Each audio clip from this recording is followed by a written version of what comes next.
إن الحمد لله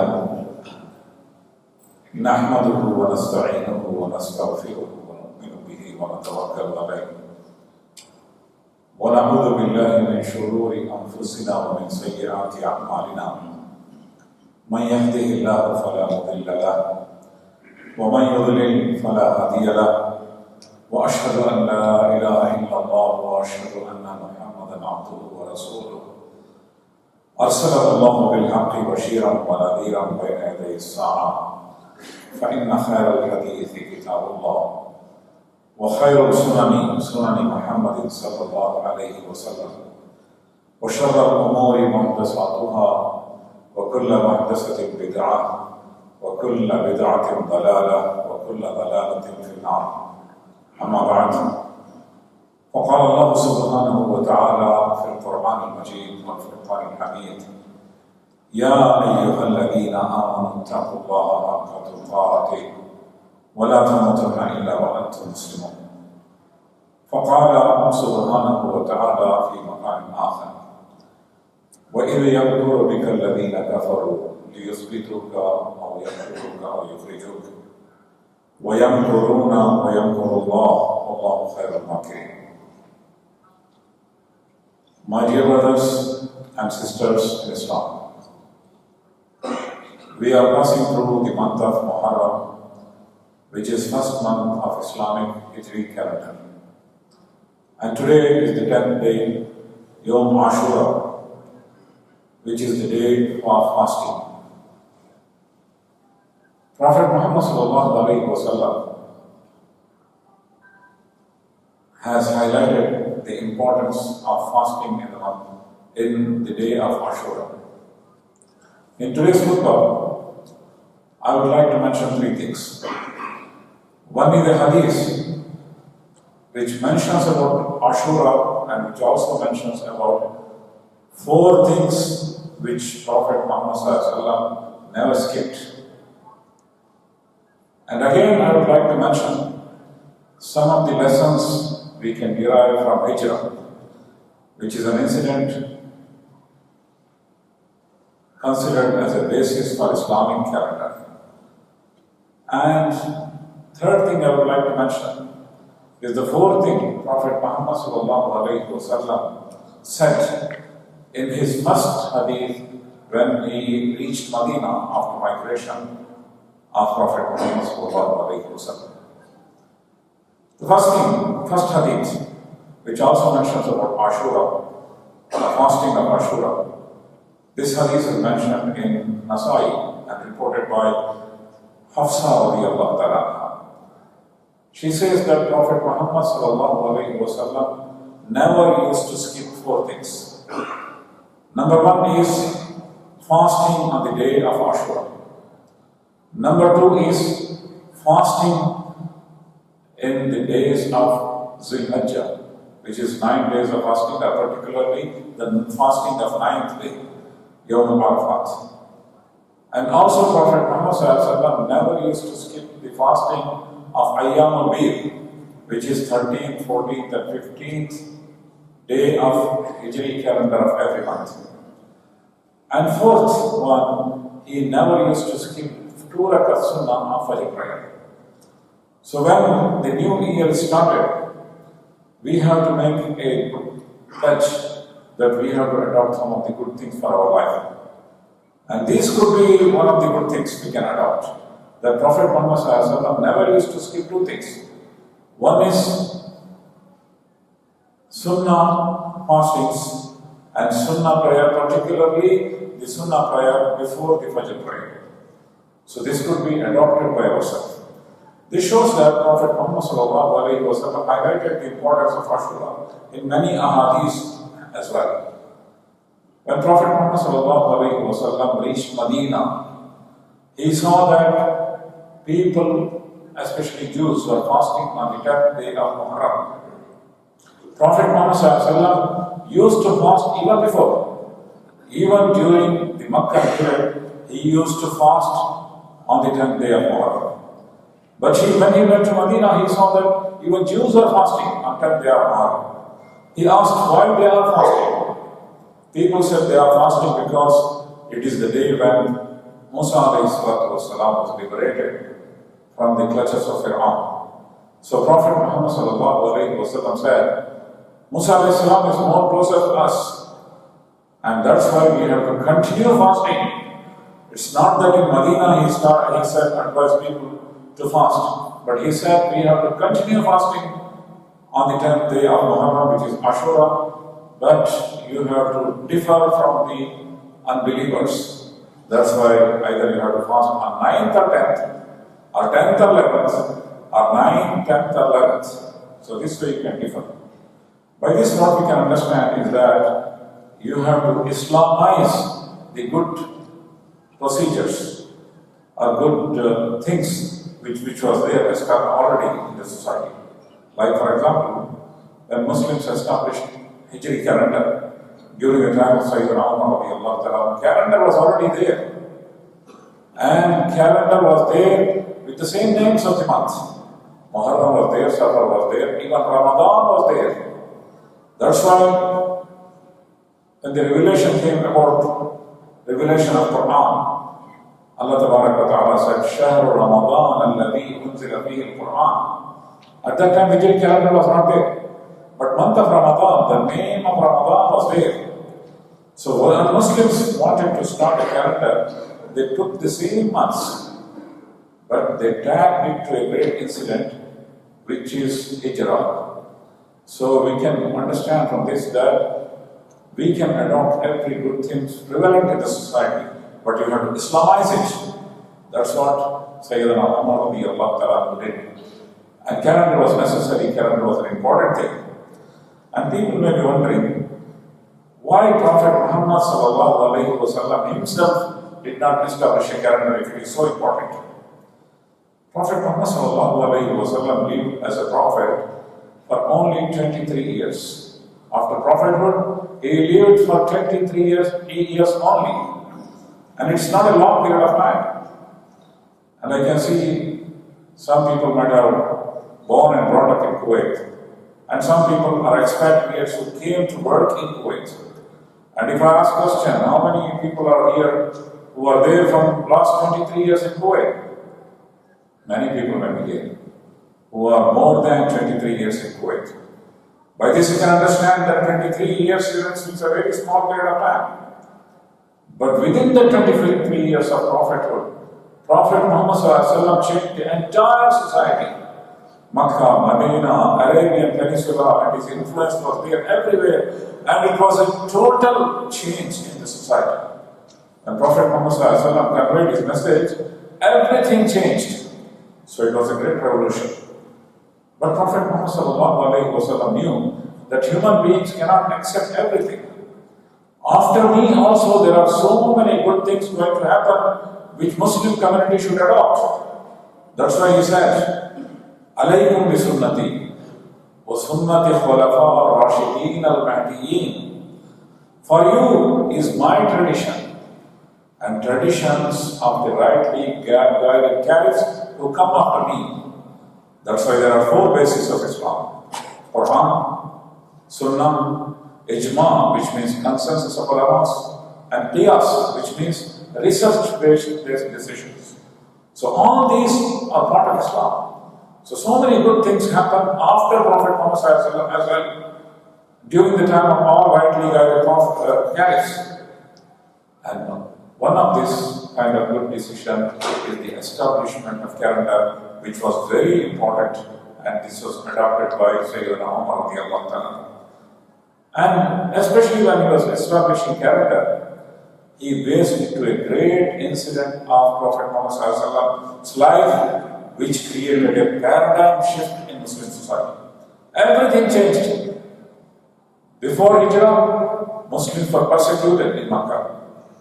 And after Hijrah, Muslims were free. Before Hijrah, there was no Muslim society. There was no chance for formation of a Muslim society. But after Hijrah, whole society was established and Islam became a civilization. And Muslim society is formed. And even Quran changed. In Quran you can see there are 2 kinds of verses. One is verses revealed in Makkah, and one is verses revealed in Medina. And the style and the approach and the address and the subject matter of the verses revealed in Medina is different. So everything changed. That's what the major incident. That's why Sayyidina Umar radiallahu ta'ala, in consultation with many scholars of that time, decided that we will establish the calendar where the main incident from where we have to calculate the calendar is Hijrah. So when it comes to Hijrah New Year, we have to understand the lessons of Hijrah as well. Prophet Muhammad sallallahu alayhi wa sallam had two major journeys in his life after becoming a prophet. One is the journey of Mi'raj. Another was journey of Hijrah. Both are important journeys. But from the Mi'raj, journey of Mi'raj, we need not have to derive any kinds of lessons in the sense to follow any kinds of examples from it. We need not have to do that.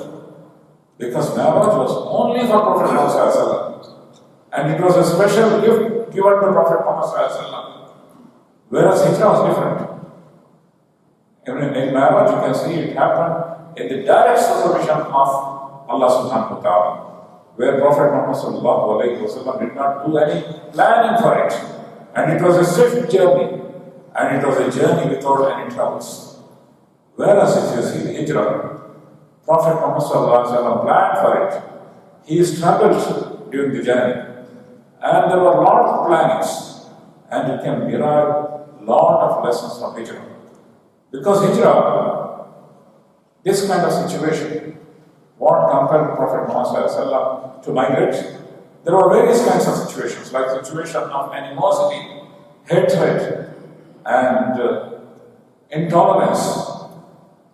And today's language, you can say Islamophobia. And it's a kind of Islamophobia that they were considering everything Islam related to Islam is something which we have to care, which is a matter of concern.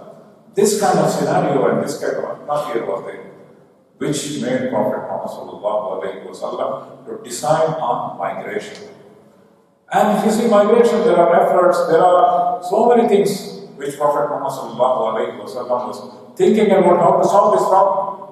When this kind of problem or challenge was there, Prophet Muhammad and his companions, they were looking out for solutions. First solution was not Medina. When he thought of Hijrah also, Allah Ta'ala indicated him in his dream that Prophet Muhammad, you are going to migrate to a place which is more greener, which has a lot of palm trees, a place where you will find many palm trees. But Allah Ta'ala did not give a clear indication that you are going to Medina. So Prophet Muhammad has three things in his mind, three cities or three places in his mind. One is Taif, one is Yemen, and one is Madinah al-Mutawa. But he tried with Taif. It was a mistake, it was a trial and error. Allah Ta'ala knew that it is going to be a mistake. But Prophet Muhammad was not given information that don't go there. Allah gave him an opportunity. Make exploration, and it could be a trial and error. Why? Because it should be a model to the whole Muslim community. This kind of situation may arise in every part of the Muslim world at every time. So they have to make efforts. So first effort is when there was a challenge, Prophet Muhammad was trying to explore the solution. And one solution he found out that better to migrate to Taif. But it ended up in a mistake. They pelted stones on Prophet Muhammad. And it was a very tragic incident. He was bleeding from head to toe. And it was a great torment. Can you imagine? Put yourself in his feet and see if this happens to you and me, what will be your situation? But Prophet Muhammad was patient.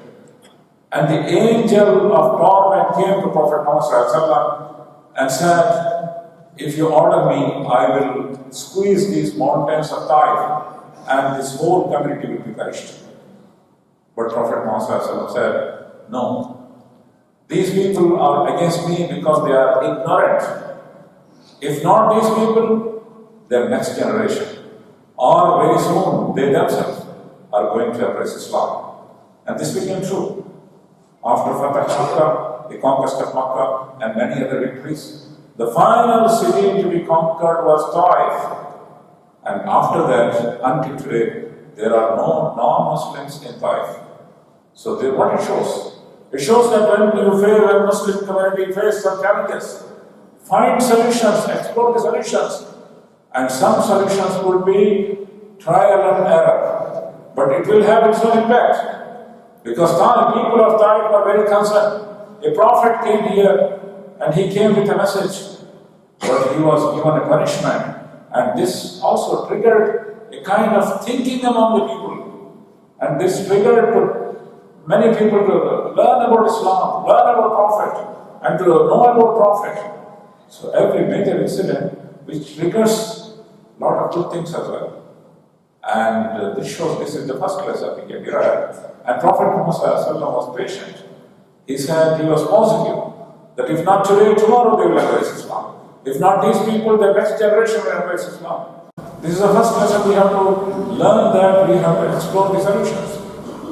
And the best solution is conveying the message. And while conveying the message, there may be opposition.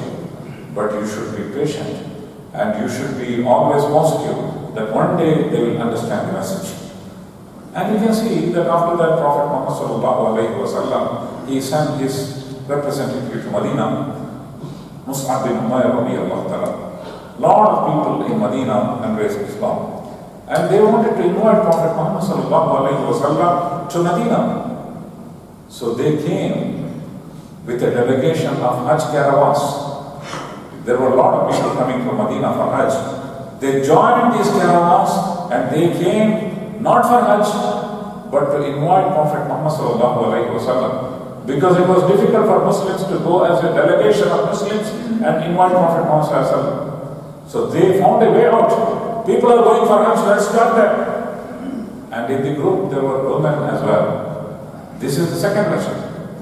Wherever you face a Muslim community are there, wherever you face challenges, try to find out, try to explore the solutions yourself. People of Medina was exploring the solutions themselves. And they thought that one solution is to invite Prophet Muhammad to Medina. And in the delegation there were women. This is another lesson, that in every, you can see in Islamic history, any major thing happened, there were role of Muslim women in that. So we have to provide opportunity for Muslim women to play the role in every major things happening in our society. And finally, they invited Prophet Muhammad. They made a pledge which is called Bayatul Aqaba Khana, second Aqaba pledge. And Prophet migration started. And if you see, Prophet Muhammad took the help of many non-Muslims in every situation. First, when he came back from Taif, he could not enter Makkah because they stripped him of his affiliation with the tribes. So the person who came to the help of Prophet Muhammad was a non-Muslim tribal leader called Mutawa bin Adi. He affiliated Prophet Muhammad to his community. And it is the same Mutawa bin Adi and 4 other non-Muslim tribal leaders who ended the embargo previously when there was embargo on Prophet Muhammad and his family. It is Mutawa bin Adi and 4 other non-Muslim tribal leaders. They said, we are going to boycott this embargo. And thus embargo was ended. And there was an embargo for 3 years. So it was non-Muslims. And why the non-Muslims helped Prophet Muhammad? Because he kept good relationship with the good non-Muslims. And during the time of Aqaba, the second pledge of Aqaba, the one who stood with Prophet Muhammad is his uncle Abbas radiyallahu anhu. And he was Muslim by heart, but not Muslim by declaration, born Muslim by identification. His identity was not Muslim, to the extent that he was a captive during the Badr. Abbas anhu was a captive during the time of Badr from the non-Muslim side. But Prophet Muhammad took his help because he knew that he is Muslim by heart. And he was there along with Prophet Muhammad. And every time during this decision, making this pledge, this again shows that Prophet Muhammad took the help of a non-Muslim. And while Prophet Muhammad was migrating, there were 4 people. One was a guide, Abdullah bin Urayqat, and he was appointed to guide the caravan. They appointed to guide Prophet Muhammad and Abu Bakr Siddiq radiyallahu ta'ala. And this guide was a non-Muslim. 2 camels were given to him. Information was given to him that whenever we say bring these camels and ride the camel for the long journey and show us the right path how to go. And he was expert in it. And he found out such a beautiful way that way where Prophet Muhammad traveled is called Tariq Hijrah. It is a beautiful, and this same Tariq Hijrah has become a Medina highway nowadays. And the new train we started to Medina from Makkah to Medina, which goes from the same way to Jeddah, from the sea road, from the beach side, and then reach Medina. It was the way invented at that time by Abdullah bin Urayqat, a non-Muslim guide. So Prophet Muhammad many a time took help of the good non-Muslims. And this is again a lesson for Muslims. Even today, large number of Muslims are living in plural societies. Not every society is a Muslim society. For example, the second largest Muslim population in the world lives in India. And that population is so huge that the whole population of Gulf countries put together is lesser than the population of Muslims in India. It's a huge population. But they are living in non-Muslim society. Majority are non-Muslims. So they face similar kind of challenges. So it is necessary for Muslims to keep good relationship with good non-Muslims and take support from them in your missions. So this is another lesson we can derive from Hijrah. And when Prophet Muhammad was migrating, though Hijrah was destined for him, Hijrah was planned for him. Prophet Muhammad knew from the first day he became prophet that one day he is going to make Hijrah. Because when Khadija al-Kubra, his wife took him to his uncle Waraka bin Nawfal, he said that I'm afraid of the day when people compel you to go leave this place and to go to a new place to make Hijrah. And it was destined for Prophet Muhammad. He knew that he is going to go for Hijrah. But in spite of that, if you see, there was a planning, there was an exploration.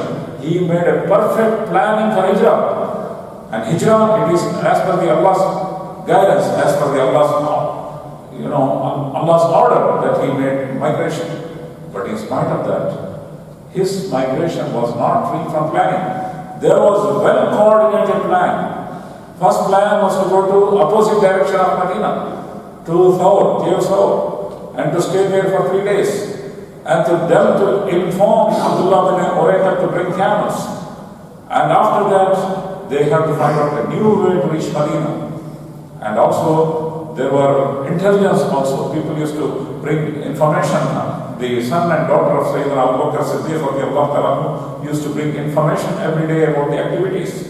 And Amir bin Fuhaira used to take his sheep so that the footprints are gone. So it was a well-coordinated, well-planned. And planning is also necessary. Whatever you do, make a good planning, good coordination, and good team spirit. That is what is necessary. This is another lesson we can derive from it. And when Prophet Muhammad was migrating, he had a great tawakkul in Allah subhanahu wa ta'ala. He had a trust in Allah subhanahu wa ta'ala. But trust means not doing any planning, not making effort, not doing any struggle, just trusting Allah and Allah making dua. That was not the sunnah shown to us by Prophet Muhammad sallallahu alaihi wasallam. But you can see that when Prophet Muhammad, when the enemies reached the cave of Saul, then Prophet Muhammad sallallahu alaihi wasallam said, and his companion Sayyidina Abu Bakr Siddiq said, the enemies reached almost near. And if they peep into our cave, they can find out that we are here. So Prophet Muhammad was very calm.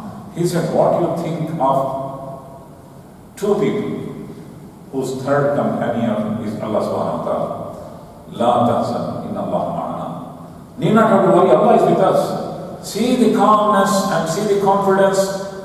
But this confidence and this tawakkul did not motivate him to do nothing. He did all kinds of planning. So our tawakkul should be, we have to have a great trust in Allah subhanahu wa ta'ala, but we have to make our own exploration, our own self-conduct, our own solutions, make trial and error, make efforts, then you believe in Allah subhanahu wa ta'ala, then you make dua of Allah with Allah subhanahu wa ta'ala. Then you can also see that Prophet Muhammad sallallahu alayhi wa sallam had a broader vision and a great intention. You can see during the time of Hijrah also, when Suraqa bin Malik, a chieftain of one of the community, came to capture Prophet Muhammad sallallahu alayhi wa sallam, and he fell down. Then Prophet Muhammad sallallahu alayhi wa sallam gave him a shelter. When he was going back, Prophet Muhammad sallallahu alayhi wa sallam said, Suraqa, remember the day when you are going to wear the bangles of Kisra, the emperor of Persia. He said, how can I wear the emperor? It's a Persian empire, great empire. How can I have his bangles in my hand? The vision of Prophet Muhammad sallallahu alayhi wa sallam is to go to Medina, then to establish a Medina society, then to spread the message in additional places, then finally to conquer Persian Empire and Roman Empire. This was his big vision. And that vision will not happen in one day and one night. There is step-by-step procedure. There is no fast track in it. It happened during the time of Sayyidina Umar radiyallahu ta'ala. But he had that vision. But one step, second step, third step. Without that, if there is no fast track. So this is another lesson for Muslims. For any bigger vision you have to keep, and in order to achieve that bigger vision, you have to go step by step, one step after that, another step. So this is how you can achieve the bigger achievements. And this happened during the time of Sayyidina Umar radiyallahu ta'ala, when the Persian Empire was captured. The bangles came to Medina, and he asked Suraqa bin Malik, wear these bangles and go around Medina. And they made a declaration that this was the prophecy. Today is the prophecy come true, which Prophet Muhammad said, Suraqa bin Malik is going to wear bangles of Kisra one day. So this is again a bigger lesson. So finally Prophet Muhammad reached Medina. When he reached Medina, people were waiting for him. What will be the first statement of Prophet Muhammad? He said four things. Afshu salam, say salam, spread salam. Means have your public relationship, have your public connections. Assalamu alaikum means what? Build great connections in the community. This is the first advice. Second advice, feed the hungry. Hunger was the biggest basic human problem at that time. Today hunger is not a problem. For example, in Kuwait society there is no hunger. Today, in supply chain, in production, in all these things, there is a big revolution. In large amount of eggs are produced, and refrigeration system is there. So hunger is not a major problem in many human societies today. So afshu salam, at'imu ta'am today means see what are the major basic problems of human beings, address the human problems. This is the second thing you have to do. And he said, wasilul arham, and develop great relationship with your family members. So great family ties is even today a symbol of Islam. In Muslim societies, even today you can find great family connections compared to non-Muslim societies. So Prophet Muhammad sallallahu alaihi wasallam, this is necessary for your training, for your society, to establish a beautiful human society, to have a great relationship with your kins. So Prophet Muhammad sallallahu alaihi wasallam said, great relationship, establish a great relationship with your nearest relatives. And finally he said, وَصَلُّوا بِاللَّيْلِ وَالنَّاسُ قِيَامٌ, stand up for prayer when everybody is sleeping. That means great connections with Allah subhanahu wa ta'ala. So in this khutbah I have told four things which Prophet Muhammad never skipped, which is fasting, sunnah fasting during various occasions, and the sunnah prayer of Fajr, so which we have to adopt it as a resolution of this new year. And second thing I said, various lessons we can learn from the major incident of Hijrah, like exploring solutions for your problems and making a good coordination, teamwork and planning. and taking help from the good non-Muslims of your society and having a great perseverance that my message will reach them, if not today, tomorrow. So I have to be patient to convey my message. And number 4, have a great trust in Allah subhanahu wa ta'ala. Number 5, make a big vision plan, but go step by step. There is no fast track. And finally, 4 things of advice of Prophet Muhammad, that you build a great connections with your society and address the basic problems of human beings, develop a great ties with your relatives, and develop a great relationship with Allah subhanahu wa ta'ala. Thus, this message of this event of Hijrah and this Hijri calendar gives us a lot of lessons. May Allah ta'ala give us tawfiq to understand and practice it. Barakallahu lana wa lakum wa nafa'ani wa iyyakum bi ayatihi wa dhikril hakim. Innahu ta'ala jawadun kareemun malikun ghafurur rahim wa rabbun kareem.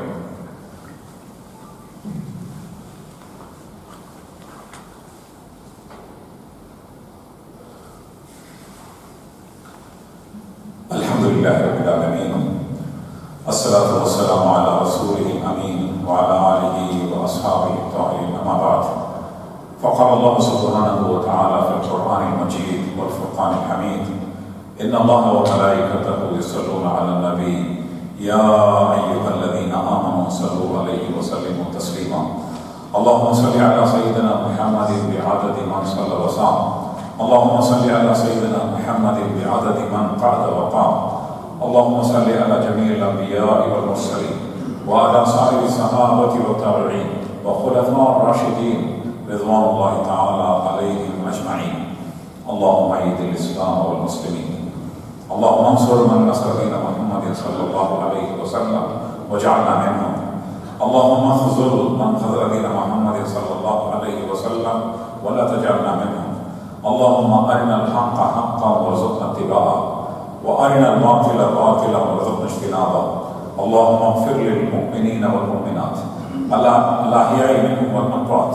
اللهم اجعل هذا البلد آمنا مطمئنا رخاء سخاء وسائر بلاد المسلمين. عباد الله رحمكم الله، إن الله يأمر بالعدل والإحسان وإيتاء ذي القربى وينهى عن الفحشاء والمنكر والبغي يعظكم لعلكم تذكرون. وذكروا الله يذكركم وادعوه يستجب لكم ولذكر الله أكبر. وأقم الصلاة.